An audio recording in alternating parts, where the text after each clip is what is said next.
semuanya, saat ini kita atau bahkan masyarakat di seluruh dunia sedang menjalankan aktivitas yang dahulu biasanya kita lakukan telah berubah. Sekarang kita melakukan segala aktivitas dari rumah, entah bekerja, bersekolah, bahkan berolahraga. Cobaan berat yang sedang kita hadapi saat ini adalah sesuatu yang tidak dapat kita lakukan, yaitu virus corona. Virus ini telah menginfeksi setidaknya lebih dari 23 juta manusia per 20 Agustus 2020. Dan sampai saat ini, virus corona masih berada di sekitar kita. Oleh sebab itu, saya akan memberikan sedikit informasi tentang virus corona atau COVID-19 agar diri kita menjadi lebih waspada. Super Acute Respiratory Syndrome Coronavirus 2 atau yang lebih dikenal dengan virus corona adalah jenis baru dari coronavirus yang menular ke manusia. Virus ini dapat menular pada siapapun, seperti pada lansia, orang dewasa, anak-anak, bayi, bahkan pada ibu menyusui dan hamil. Coronavirus adalah kumpulan virus yang menyerang sistem pernapasan manusia. Pada banyak kasus, virus ini dapat menyebabkan infeksi saluran pernapasan ringan seperti flu. Namun, virus ini juga dapat menyebabkan infeksi saluran pernapasan berat seperti pneumonia. Infeksi virus corona atau COVID-19 merupakan kepanjangan dari Coronavirus Disease 2019. Virus ini pertama kali ditemukan di Wuhan, China pada akhir Desember 2019. Hanya dalam beberapa bulan, banyak negara di dunia sudah terkena virus corona ini, termasuk di Indonesia. Hal tersebut membuat banyak negara di dunia menerapkan kebijakan lockdown negaranya. Di Indonesia sendiri, pemerintah menerapkan kebijakan PSBB atau pembatasan sosial berskala besar untuk menekan laju penyebaran virus corona. Lalu, apa penyebab COVID-19 atau virus corona? Infeksi virus corona atau COVID-19 disebabkan oleh coronavirus. Ada dugaan bahwa awalnya virus ini ditularkan dari hewan ke manusia. Namun kemudian diketahui bahwa virus ini dapat menular dari manusia ke manusia. Seseorang dapat terpapar virus corona melalui berbagai cara, yaitu 1. Tanpa sengaja menghirup percikan ludah atau droplet dari penderita COVID-19 saat batuk atau bersin.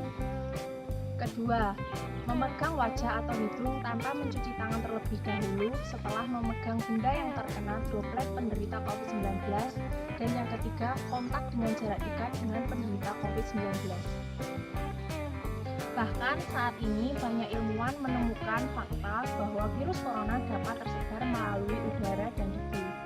Virus corona ini dapat menginfeksi siapa saja, namun efeknya akan lebih berbahaya atau fatal jika virus ini menginfeksi orang lanjut usia, ibu hamil, orang yang memiliki penyakit tertentu, perokok, dan orang yang memiliki sistem kekebalan tubuh yang lemah seperti penderita kanker. Virus ini dapat menular dengan mudah. Oleh sebab itu, para tenaga medis dan orang-orang yang harus kontak langsung dengan penderita COVID-19 harus melindungi dirinya dengan alat pelindung diri atau APD. Setelah mengetahui penyebab COVID-19, gejala apa yang akan kita alami jika kita terpapar virus corona? Gejala awal infeksi virus corona atau COVID-19 bisa menyerupai gejala flu, yaitu demam, pilek, batuk kering, sakit kepala, dan sakit tenggorokan. Gejala ini bisa hilang dan sembuh, namun gejala ini juga dapat memperberat. Penderita dengan gejala berat akan mengalami demam tinggi, batuk berdahak bahkan berdarah, nyeri dada, dan sesak napas. Gejala-gejala ini muncul sebagai bentuk reaksi dari tubuh kita untuk melawan virus corona. Ada 3 gejala umum menandakan seseorang terpapar virus corona, yaitu 1. Demam dengan suhu lebih dari 38 derajat Celcius, 2. Batuk kering, 3. Sesak napas. Ada juga gejala lain yang menandakan seseorang terpapar virus corona meskipun lebih jarang, yaitu 1. Diare, 2. Sakit kepala, 3. Konjungtivitis, 4. Hilangnya kemampuan mengecap rasa dan mencium bau, 5. Ruam di kulit. Gejala-gejala ini muncul dalam kurun waktu 2 hari sampai 2 minggu setelah seseorang terpapar virus corona. Lalu apa yang harus kita lakukan jika kita gejala-gejala tersebut pada tubuh kita? Guna memastikan apakah gejala-gejala tersebut adalah gejala COVID-19, kita perlu memastikannya dengan rapid test atau PCR. Sampai saat ini, obat yang efektif untuk mengatasi infeksi virus corona atau COVID-19 belum ditemukan. Jadi, pemilihan pengobatan hanya disesuaikan dengan kondisi pasien dan tingkat keparahannya. Pasien dengan gejala ringan atau tanpa gejala hanya akan disarankan untuk melakukan isolasi mandiri di rumah dengan tetap melakukan langkah atau upaya untuk mencegah penyebaran infeksi virus corona. Selain itu, ada beberapa langkah untuk mereda gejala dan mencegah penyebaran infeksi virus corona, yaitu 1. Merujuk penderita COVID-19 yang berat untuk melakukan perawatan dan karantina di rumah sakit rujukan. 2. Memberikan obat pereda nyeri dan demam sesuai dengan kondisi pasien.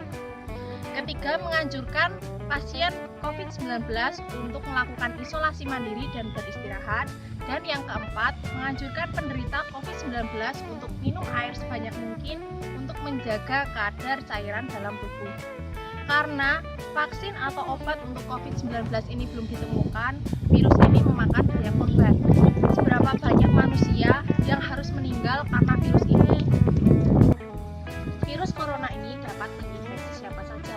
Menurut data yang diterbitkan oleh Gugus Depan Percepatan Penanganan COVID-19 Republik Indonesia, lebih dari 151.000 orang dikonfirmasi positif dan lebih dari 6.500 orang meninggal dunia.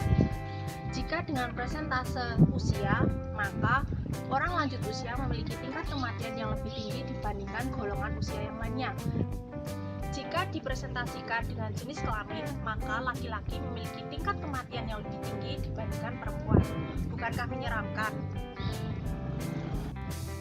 Karena vaksin dan obat yang belum ditemukan untuk mengatasi COVID-19 ini dan semakin banyaknya orang yang terjangkit virus corona, yang dapat kita lakukan saat ini adalah mengikuti anjuran pemerintah, yaitu menggunakan masker, mencuci tangan sesering mungkin, dan menghindari kerumunan.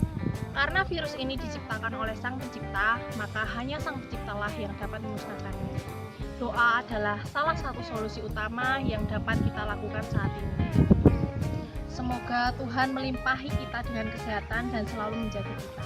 Sekian informasi dari saya, terima kasih.